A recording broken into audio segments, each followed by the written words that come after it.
Welcome to Everyday Spirituality, a podcast by Connect.Faith. You're listening to a podcast in our Young Leaders series, where we'll hear from young activists who decided to take action in their communities following the death of George Floyd.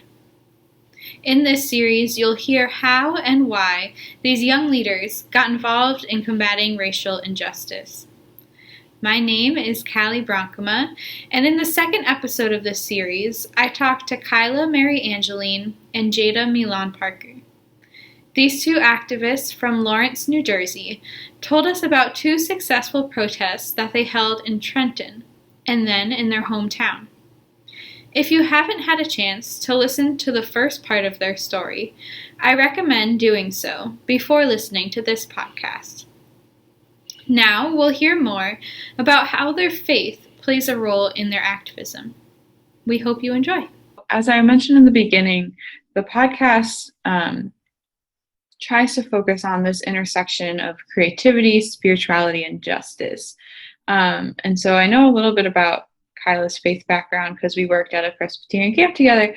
But I wanted to ask you both, how do you, if you do, see your faith and advocacy connecting?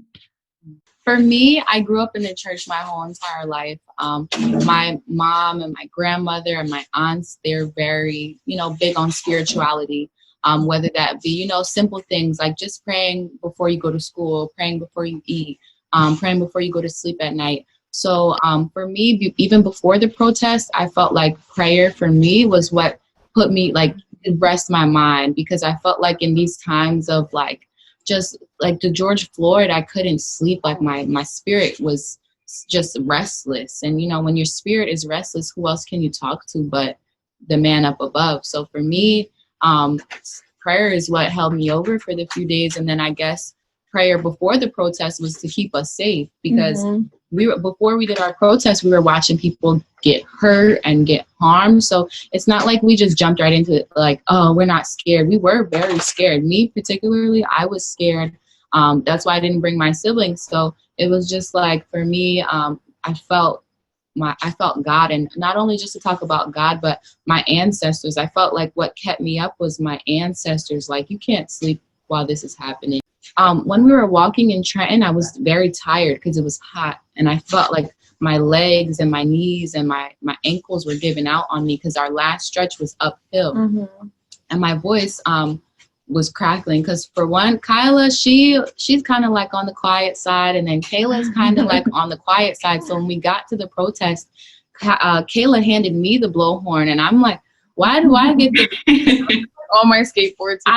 She wanted to be on the film aspect of it, and Kayla's very she does her activism from her own she's aspect. Like the grounding force. She's the grounding force. But I didn't know that. I thought that one of them was going to get on there. So when she passed it to me, I'm like, I could have wrote a few chants on my hand or something. So I was in the front with the blowhorn, and I don't know if anybody's ever held a blowhorn, but it's heavy. It's heavy. So my voice was giving out, my arms, my body was hurt, I was sweating. And then at one point I was like, can I make it up this hill?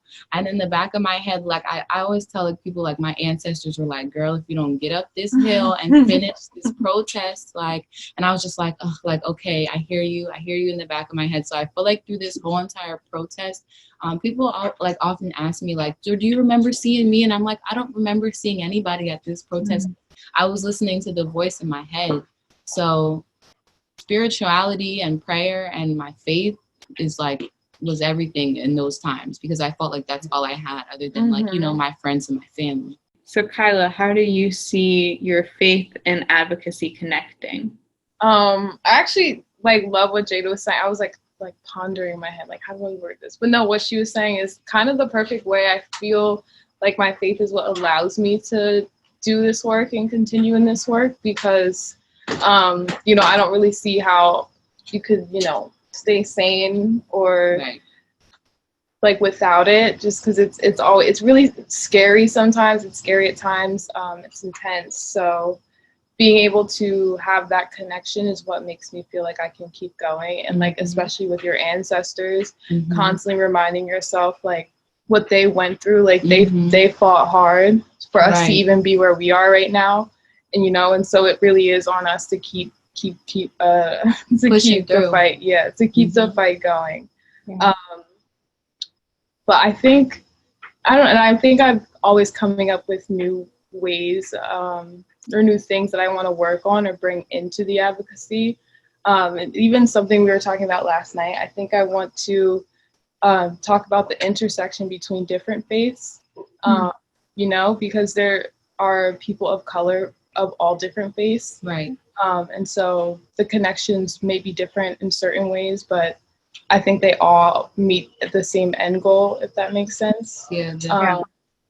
So yeah, I think faith is a really strong part in being in a place where you're trying to do something positive for a large community, and where you're trying to bring people together. Because most of our support was from the local churches at first. Mm-hmm. They were the ones who showed up 30 minutes ahead of time and met us at where we were meeting. And a lot of clergy members with people that I've never known and churches that I've never been. What was the guy's name? Sam Frisbee. Yeah. He was with the church. I don't remember the name, but they marched right with us. It was like, I feel like 4 or 5 different churches were standing right there behind us. So I felt like even though we didn't reach out to these churches directly, they saw what we were doing and they were like, okay, well, let's go stand with them. Let's go march with them. So I feel like faith as a whole, no matter what faith that you are, people were out there to support and bring all types of vibes and good energy towards what we were doing.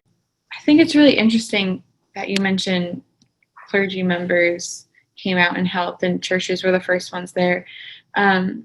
We know from our history lessons and social studies classes that in the civil rights movement 1960s era, churches were such a big part of this. It's where people found sanctuary. It's where people came together to organize.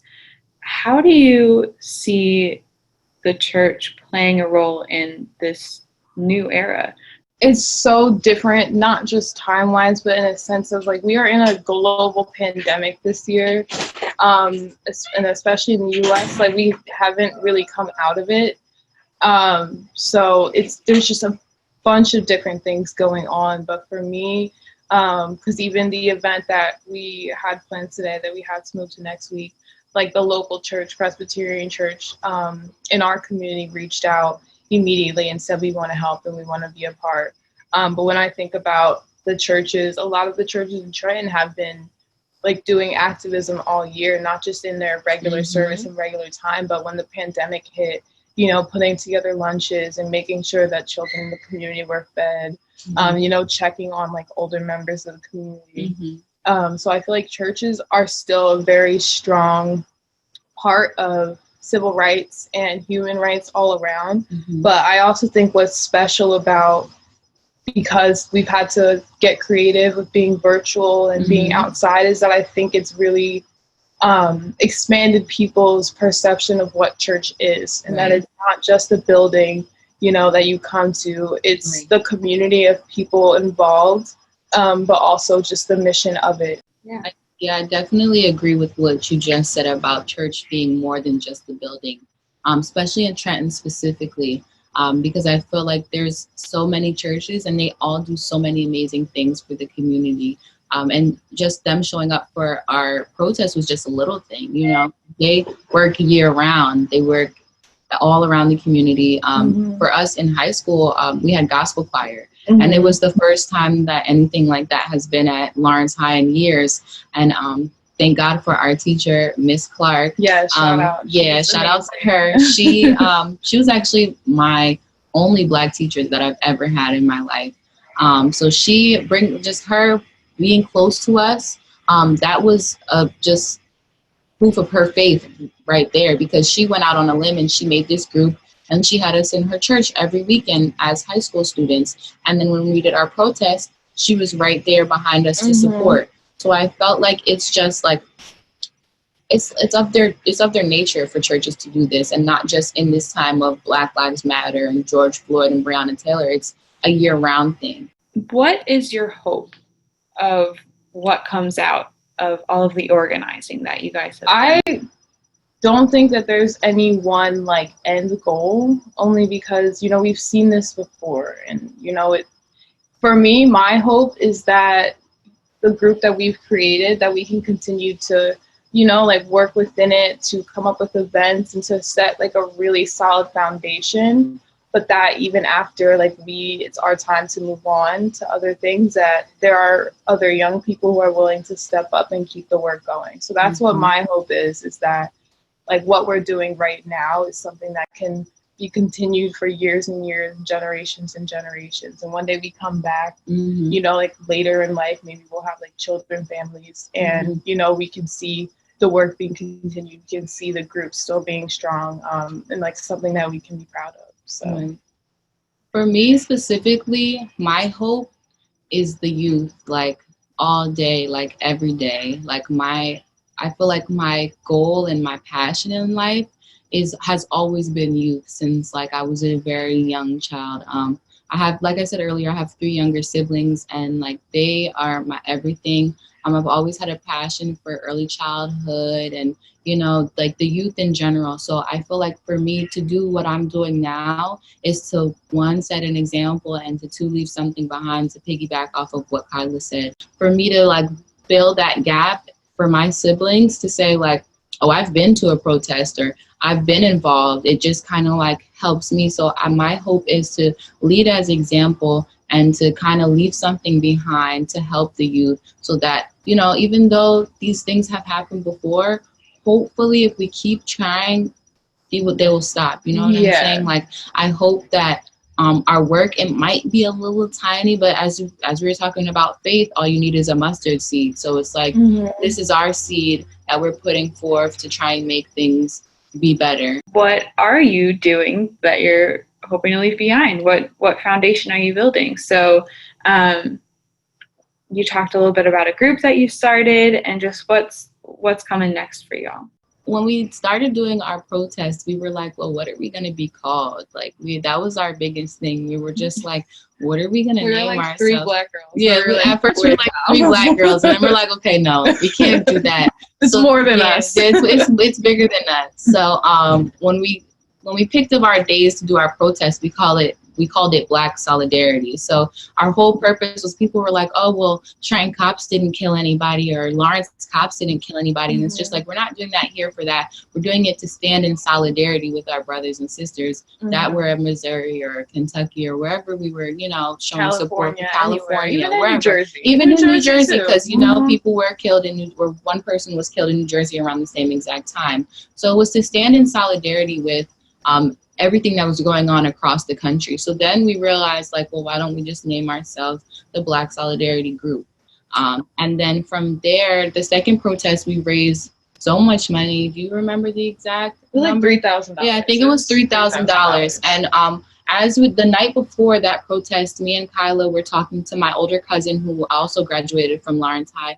And she was like, well, you guys didn't have like a Black student union? And we were like, no, we did not have that. So we were like, okay, well, how about we just tomorrow at the end of the protest, we tell everybody, like, this is how much money and donations we have. We turned to the administrator and the principal and we said, listen, we want to establish a Black Solidarity Group in Lawrence High School to hold a place as a Black student union, because I felt like the Black students didn't have anything to like hold them together enough. You know, that's what you need when you're in high school, when you're growing up. So we thought of the candlelight. A candle vigil. Yeah, the candle vigil. Yeah. This was a heavy year for a lot of reasons.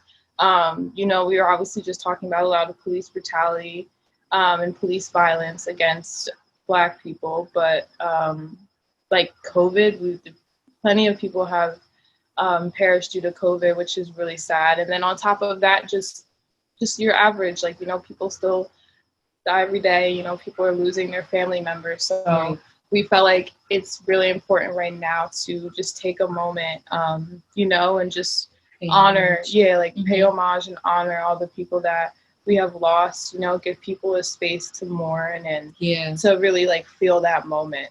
The way I see our group, if I could put it into like metaphor, is we're like, you know, we have this little seed that we planted in a little cute pot, and we're watering it and we're growing it, and we're coming up with more ideas of how to make it grow. And then once it's ready and it's like a little too big for the small pot, we'll plant it in the ground, and what the bigger pot is the school. Yeah. So I feel like we do have a lot of goals for the community, but with COVID, it has stopped. Like, I feel like if we didn't have COVID right now, we would have had like events like every weekend, just knowing us, because we're eager to do stuff. Because we like to gather. Yeah, we like to gather. Like, so it was just, for me, I really wanted to do something that like helped our community, and not only our community, but our Black-owned community.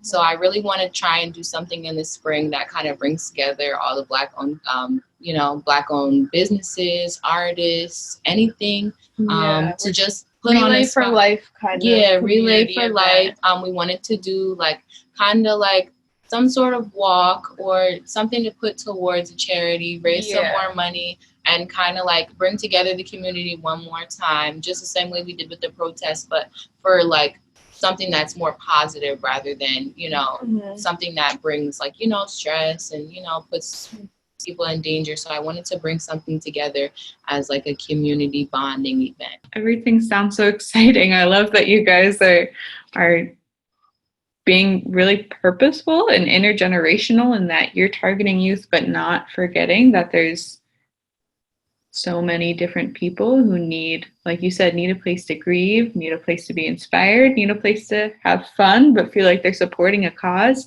So many different levels. So that's awesome.